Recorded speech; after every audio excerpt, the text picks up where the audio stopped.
ao time, ao jogo, ao futebol em si, que hoje em dia é vício de todo mundo, a gente acaba ficando viciada nisso.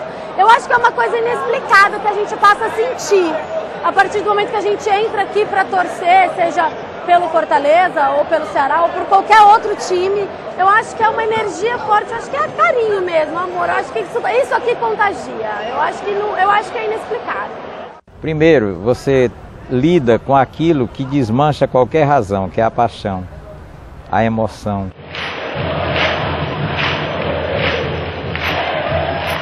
O primeiro campo utilizado com a apresentação, não ficou como campo definitivo, foi no passeio público. Depois, eu estava até olhando agora, esperando o carro, e eu olhando para dentro da escola técnica, ali foi o primeiro campo onde se jogou o campeonato. Então, de 1914 até 1941, o estádio que chamava Campo do Prado, porque onde hoje é a escola técnica era esse campo. E onde hoje é o Presidente Vargas era o Prado, era o Jockey Clube. Então, chamava o Campo do Prado, porque era localizado vizinho ao Jockey.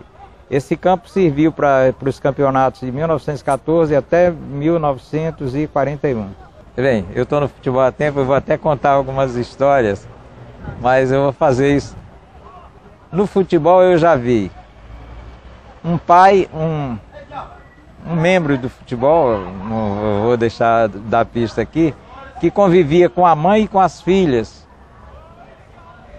Quer dizer, ele teve filhas com as duas filhas e a mulher convivia normalmente com ele. Eu tive também o caso de outro, também muito conhecido no futebol cearense, que ele vivia com a irmã. Ele tinha filhos com a própria irmã. Então, o futebol, por causa da paixão, os dois passaram a conviver juntos.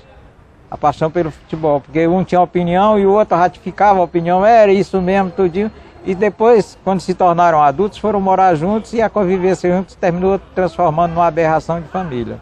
No Ceará, o primeiro torcedor do Ceará foi criado, nasceu junto com o time do Ceará em 1914.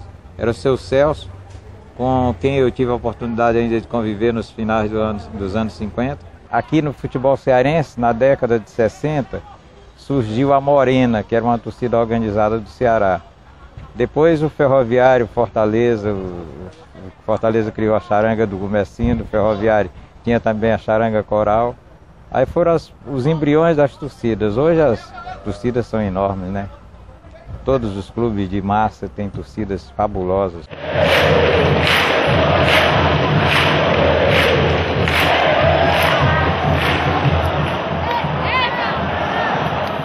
Satisfazer uma necessidade básica, que é a necessidade do lazer de todo indivíduo. Agora, claro que determinadas instituições, determinadas camadas sociais aproveitam dessa necessidade de lazer para ocultar ou encobrir outras questões mais graves, problemas sociais, questões sociais que são aí vigentes, a própria insatisfação, muitas vezes, desse torcedor de ser reconhecido no trabalho, etc. Então ele vai buscar, não uma fuga, mas ele vai buscar essa recompensa. O que ele não consegue ter na vida social dele, ele vai buscar no esporte, sendo torcedor, sendo vibrador, né, daquele time. Então eu acredito muito nessa questão. Você ter locais reservados para quem paga mais, locais reservados para quem não pode pagar tanto, né?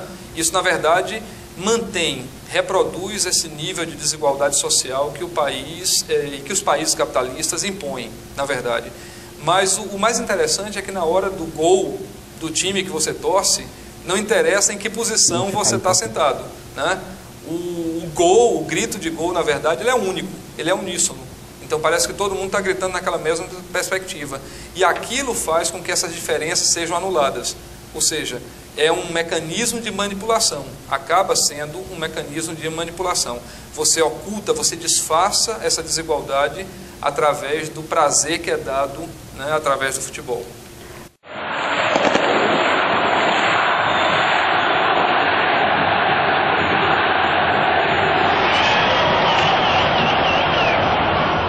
No instante em que se está no estádio, você deixa de ser médico, você deixa de ser grande empresário, você deixa de ser um militar de graduado, você deixa de ser o que você é na sua vida pessoal e se transforma num torcedor igual. a qualquer outro, um que seja operário de origem humilde, mas ali eles estão nivelados. Isso daí abre um espaço, que é o único lugar onde num dia de eleição comum mesmo, a eleição política, e num estádio de futebol onde todo mundo está nivelado.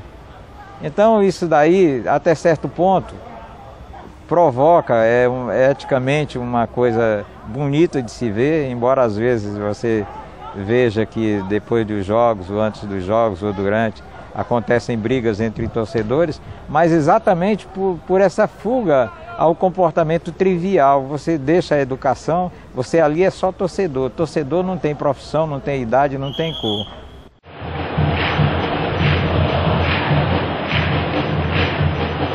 Havia menos incidentes porque também a quantidade de pessoas era menor.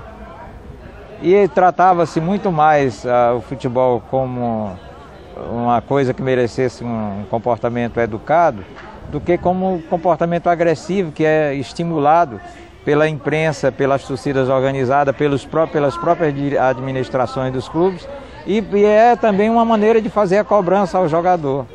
Ele está vendo, enquanto o torcedor está se matando de desejo de ver o time atacar, a bola está sendo tocada lá atrás, embromando, ganhando tempo. Talvez até mais irracional, porque ele só quer a vitória, está acima de tudo, e muitas vezes nem a vitória satisfaz, porque o time jogou mal, ganhou. Tem algumas filosofias que dizem, o meu time jogou bem, mas teve azar de perder. Então, prefere-se hoje ganhar, mesmo que jogue mal. O perfil do torcedor era, primeiro, tinha que ser de nível muito bom, classe A. O lazer custava caro, porque os clubes eram pagos, as despesas eram financiadas pelos próprios jogadores. Mesmo que eles fossem jogadores, eles também faziam parte da diretoria. Então o presidente jogava, o vice jogava, o diretor jogava. Em primeiro lugar, se você for para o estádio, num estádio tiver 50 mil pessoas assistindo o jogo, cada uma está assistindo um jogo diferente.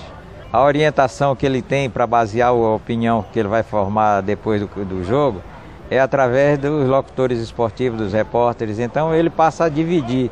O que ele tem como raciocínio, como opinião, ele divide com aquele a quem ele está ouvindo.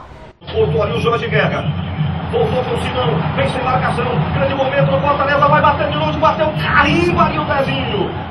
Voltou com o Simão. Fechou agora para o Medina. Tocou na direita, para o Rinaldo. Grande momento, invadiu, tentou o cruzamento, chega para rasgar a defesa alvinegra com o Fabrício.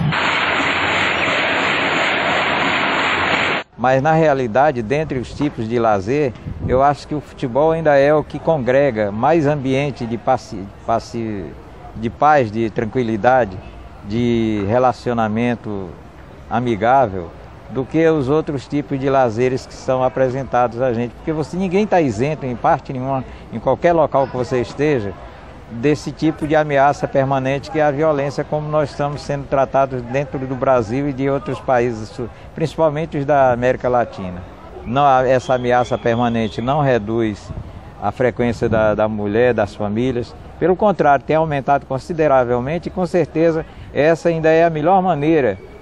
Você vê que enquanto um jogo Ceará e Fortaleza com 50 mil pagantes, agregando aquelas outras pessoas que indiretamente participam da responsabilidade do jogo, você tem em torno de 100 mil pessoas que naquele instante garantidamente estão fazendo uma coisa tranquila, pacífica e bem direcionada. Eu me sinto super bem. Todo jogo do Ceará a gente vem e ela desde os 4 meses acompanha a gente, toda vida que vem o Ceará ganha. Medo não. Nunca aconteceu nada, toda vida a gente vem, com a gente nunca aconteceu nada. Muita gente tem medo quando me vê com ela, diz assim, como é que tu traz a bebê? Só que, nunca, como eu te falei, nunca aconteceu nada, eu acho que deve ser. Em todo canto, todo mundo leva os bebês, por que a gente pode levar, né? Trazer. Não deixa de ser um programa familiar, né? É.